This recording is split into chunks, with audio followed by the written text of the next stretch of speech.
says we don't want to disrupt Russia. Opening up says we don't want to provoke Russia. We in closing off say yes, we do.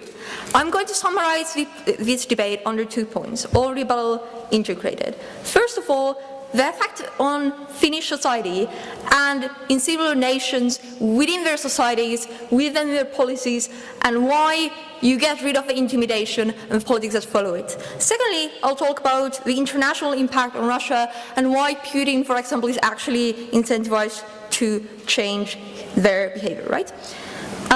So firstly, the effect on Finnish society, right? When they say, like, they won't attack, it's just provocations, it's unlikely that Russia would try to go to do a full-on invasion. We concede this, and our case works regardless. How come so? First of all, like, it is true that provocations and this kind of escalation and this kind of intervention and kind of like crossing over those boundaries, as we see in Ukraine, usually happens in escalating ways before actual attacks happen, right? And whether or not it actually ever goes to that, secondly, you have a feeling of threat. You have those boundaries being violated, and you have consequences that follow from that, right? Like, Russia has again become like the discussion in Finland, right? Like, a lot of political debates focus on how will Russia react to this. Are we under threat? The government, while everything else literally is being cut from us, is adding military spending. Like, this is not a situation in which, like, Finland is like, yeah, they're kind of like violating our airspace. Like, these like airspace violations have gone from barely any to like regular, like every other week, like within the past year, right? So this is like actually a huge change. This is a context of escalating tensions, and that is why joining NATO in reaction to these is important, right?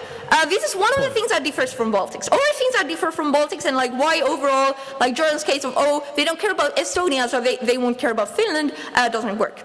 Like, Finland is larger, more economically powerful, larger GDP, larger trade with Russia, and like, which also means there will be like more credibility to NATO probably defending it, which also means that because like Finland has been so neutral for such a long time, like Estonia, Latvia, Lithuania, like we're perceived to probably need NATO in the context in which they joined. Like in Finland, this has been a long discussion, and like the decision as a result will be really impactful, right? Secondly, it's been more independent. Like we're never part of the Soviet Union, and as a consequence, like also like overall like not a Baltic country but a Nordic country. Sweden is also not a member, like if you want one example, there you go. Point.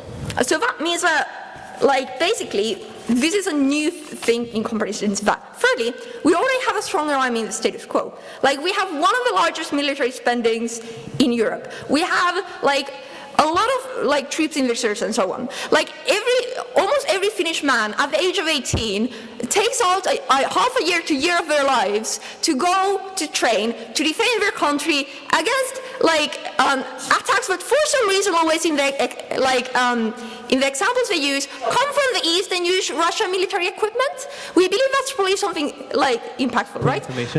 Like as a concept, like so what that adds, right, is that exactly like when they talk about how warfare has changed, it's not only about manpower these days. The fact that we might have a smaller population will no longer determine the outcome, right? Like NATO has a lot of military research and investment and development that will now be added to the already stronger Finnish army, right? And that is why you will care. Furthermore, as said, like as they say in their speech, like we have the waterways, we're a larger country, having NATO bases here would make a huge difference if a war would actually be to happen, right?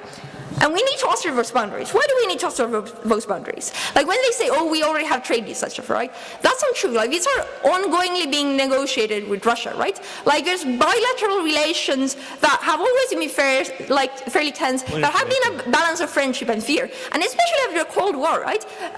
Like after the Soviet Union collapsed, Finland has flourished as a democracy, has grown into this country where you see like, when you're talking about like little green men happening, like if you look at the country we're actually in, you don't see that happening. You don't see that happening because Finland hasn't had these violations, because Finland has had independent politics. But we didn't always have that, right? Like we had a president, like we actually skipped our elections for a president to elect the person who dealt best with Russia in the 70s, right? Like these are things that have happened before, where like Finland hasn't been fully able to self-determine its policy because of Russian pressure, right? That is something that we can go into. Like all that hybrid warfare becomes more likely when you have to give these political concessions to Russia. When you're more likely to make policy based on what will not make Russia angry, right? So actually we believe that if we assert that at a point where it's unlikely that a full-on attack and invasion will happen right now, we're actually able to preserve that. We're actually able to set a precedent saying that it's not going to happen, right? So, yes, that's it for that point. Sure, Jordan, go ahead. Okay. So the current sanctions mean that Russia is cutting its military budget, but what it's cutting is its R&D, its research and development. This means that while Russia's military is a threat right now, in 10 or 15 years, its weapons will be outdated and it won't be a huge threat anymore. We just need to let this take effect. So we believe there's a few things to that actually conveniently come in my second point. So, as said, international impact on Russia and over world politics, right? Russia hasn't always been this aggressive. This is something that has escalated, and it has goals. Sure, some of it is for the domestic narratives, for strong Russia, for imperial Russia, but there's ones beyond that. There's the fact that they want to influence policy, that they want to have leverage, that on the world stage they want to be seen as a counterforce to the US, right? And this is something that undermines that. When we see that Russia can do these things with impunity, that Article 5 will be used to defend countries in the Baltics because you have strong countries like Finland joining it right now, not 10 years ago like the Baltics, right? That will mean that NATO has to be taken more seriously, that Russia is no longer able to threaten its neighbors, that Russia is no longer able to portray itself as an example to look up to in the international sphere, and for these reasons we win the debate.